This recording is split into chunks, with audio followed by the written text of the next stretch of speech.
Tu as envie de faire une table des matières qui ressemble à ça, qui soit interactive et qu'on met en place en quelques clics? Suis toutes mes étapes, tu verras, c'est très simple. En plus, il y a plein d'astuces pour gagner du temps tout au long de la vidéo. Si on prend les choses depuis le début, tous les titres qui correspondent à tes parties principales dans ton document, c'est ce qu'on va appeler du niveau 1 dans Word. Ensuite, à l'intérieur de ces parties, tu vas décliner les différents sous-titres, sous-sous-titres, et ainsi de suite, pour dégager les niveaux 2, les niveaux 3, 4, 5, ça peut aller jusqu'à 9. Si je prends l'exemple du document sur lequel je veux travailler aujourd'hui, donc j'ai 4 parties principales qui vont être mes fameux niveaux 1. Dans ces parties, je vais trouver des sous-titres qui vont détailler chaque partie.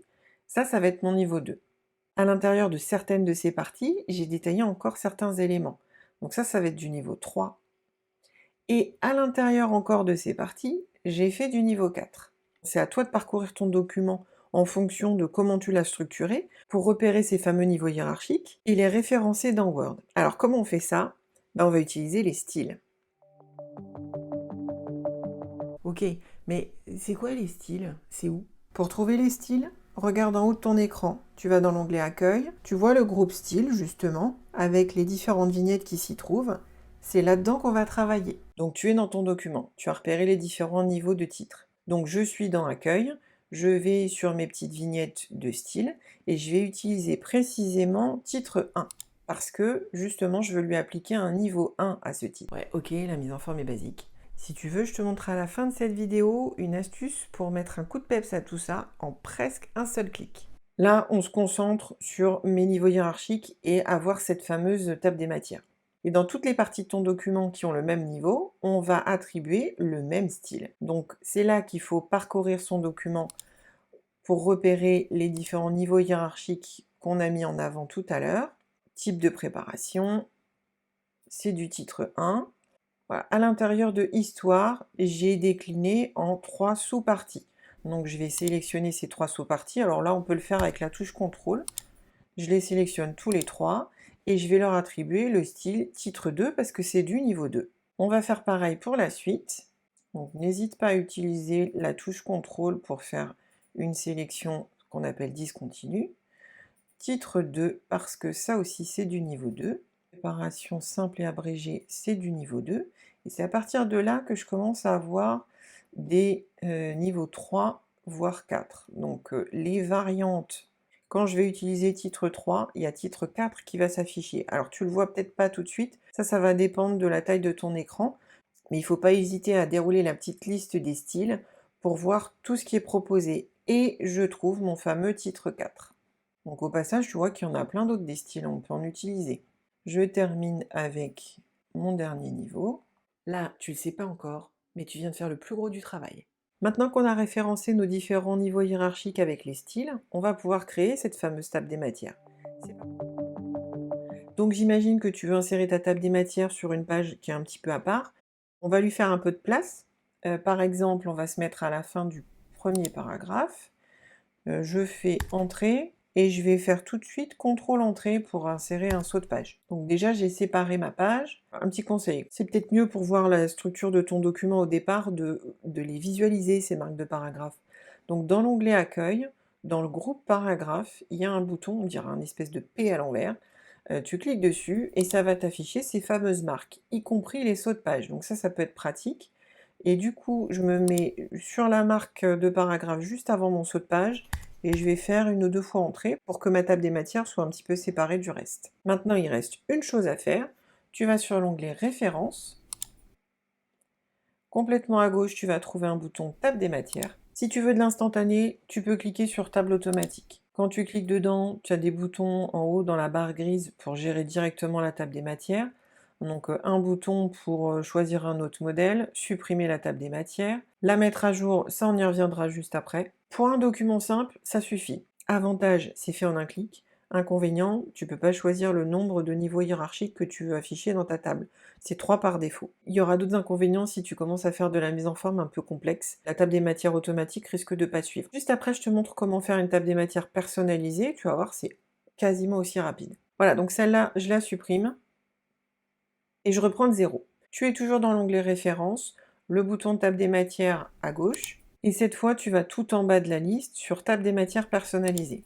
ça va t'ouvrir une boîte de dialogue avec ces options. Tu as la possibilité de jouer sur est-ce que je mets les numéros de page ou pas, est-ce que je les aligne à droite ou pas. Ça, c'est une question de goût, c'est à toi de voir ce que tu veux utiliser. Pareil pour les caractères de suite, donc par défaut, c'est des points. Tu peux mettre des pointillés, un trait continu ou rien du tout. Je te conseille de garder coché la case qui est sur la droite, utiliser les liens hypertextes à la place des numéros de page. Tu vas voir que c'est une option qui est très intéressante, ça rend ta table des matières interactive. Ce qui va t'intéresser, c'est plutôt la partie générale. Dans les formats, si tu laisses l'option depuis modèle qui est active par défaut, ça va copier la mise en forme que tu as dans tes styles. Donc si tu as fait une mise en forme simple, ça va rester simple. Si tu as fait une mise en forme complexe, c'est là où parfois on se rend compte que ça ne suit pas. Donc mon conseil, c'est de prendre un autre modèle dans la liste. Par exemple, le modèle officiel, et justement en dessous, tu as le nombre de niveaux hiérarchiques que tu veux afficher dans ta table des matières. Par défaut, c'est toujours 3, mais ça, tu peux le faire varier. Donc on pourrait aller jusqu'à 4, parce que nous, on a 4 niveaux. Alors attention, ça va faire une table des matières plus longue. Ça va pas forcément aider à la consultation, donc on pourrait rester par exemple sur les 2 premiers niveaux.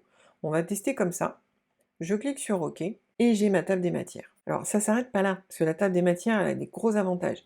Donc je te l'avais dit, elle a un côté interactif. Donc si par exemple je veux aller sur type de préparation, j'ai juste à utiliser la touche contrôle, je clique sur le titre que je veux atteindre, et hop, j'y suis. Ça, c'est une option que tu vas retrouver également si tu transformes ton document en PDF. Dis-le moi si ça t'intéresse de savoir comment on transforme un document Word en PDF. Je ferai une vidéo sur le sujet. Donc je reviens sur ma table des matières. J'ai mes 2 niveaux hiérarchiques de titres. Pour ce document-là, ça me suffit. Finalement, tu te dis que 3 niveaux hiérarchiques dans ta table des matières, ce serait mieux.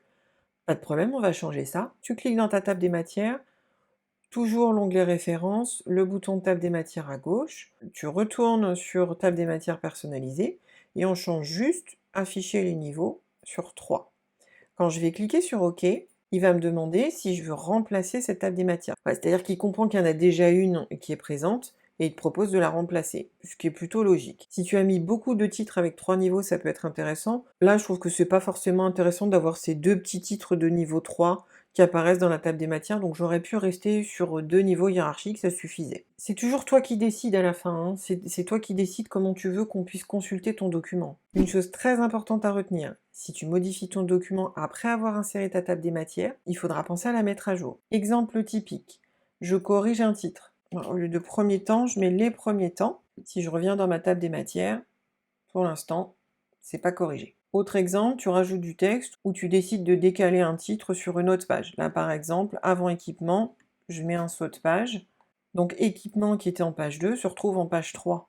Et forcément, ça décale tous les autres titres. Si je reviens sur ma table des matières, pour l'instant, équipement est toujours en page 2 et tout le reste ne s'est pas mis à jour. Donc il faut simplement penser à la mettre à jour quand tu as apporté des changements dans ton document. Pour ça, tu fais un clic droit sur ta table des matières et dans la liste, tu vas trouver mettre à jour les champs. Alors il y a une boîte de dialogue qui s'affiche. Donc il va te demander si tu veux mettre à jour juste les numéros de page. Ça, c'est une option qui est bien si tu as juste décalé du texte sur d'autres pages. En revanche, si tu as commencé à faire des modifications, suppressions, ajout de texte, il vaut mieux utiliser l'option mettre à jour toute la table. OK, voilà, tout est à jour. Donc les premiers temps, ça s'est mis à jour. Type de préparation, c'est passé en page 3. Et évidemment, ça s'est décalé. Donc maintenant, apprendre la cérémonialité, c'est en page 6. Ça, c'était la version simple de la table des matières. Je prévois une version un petit peu plus avancée pour ceux qui font des mémoires ou qui ont des documents un petit peu plus complexes. Il y a plusieurs astuces qu'on peut utiliser pour se faciliter la vie. Maintenant, tu connais la clé pour créer des tables des matières simplement, c'est de passer par les styles. Si cette vidéo t'a été utile, lâche un pouce bleu, ça me fera plaisir. Et si tu veux savoir la suite, abonne-toi. J'avais pas promis une astuce pour mettre un coup de peps à ton document. On va rajouter quelques petites choses. Donc, par exemple, le titre général, je vais aller sur Accueil. Je vais continuer à utiliser les styles, mais pas les styles avec les niveaux hiérarchiques. Par exemple, je vais utiliser le style titre. Et sur le paragraphe d'en dessous, comme c'est une introduction, je vais aussi faire un petit tour dans les styles. Et je vais prendre mes tons, voilà, accentuation. C'est là que ça commence à devenir intéressant. Tu vas dans l'onglet Conception, et là tu vas trouver tout un tas de vignettes qui correspondent en fait à des mises en forme de documents toutes prêtes. Donc il y a du plus discret au plus voyant. Par exemple, moi j'aime bien celui-là. Là, tu vois, je l'avais dit, hein, en un clic, quasi, tu as fait la mise en forme de ton document. Il y a même une option avec la numérotation des titres. Et si t'aimes pas le bleu, tu vas sur le bouton couleur, et tu changes. Tu peux même aller jusqu'au bouton police pour éventuellement les faire varier. C'est plus subtil, mais ça marche aussi, hein. Alors l'onglet conception, il est disponible plutôt pour les versions récentes de Word. Moi, je suis sur Office 365, donc j'ai la version la plus récente. Si tu as une version plus ancienne et que tu n'as pas l'onglet conception, tu peux éventuellement tenter d'aller sur l'onglet mise en page. Tu vas trouver un bouton thème complètement à gauche. Ça va te permettre de faire varier au moins les couleurs et les polices. Donc c'est pas autant waouh que l'onglet conception, je te l'accorde, mais c'est déjà ça. Sinon, rendez-vous dans ma vidéo qui montre comment personnaliser la mise en forme de son document avec les styles.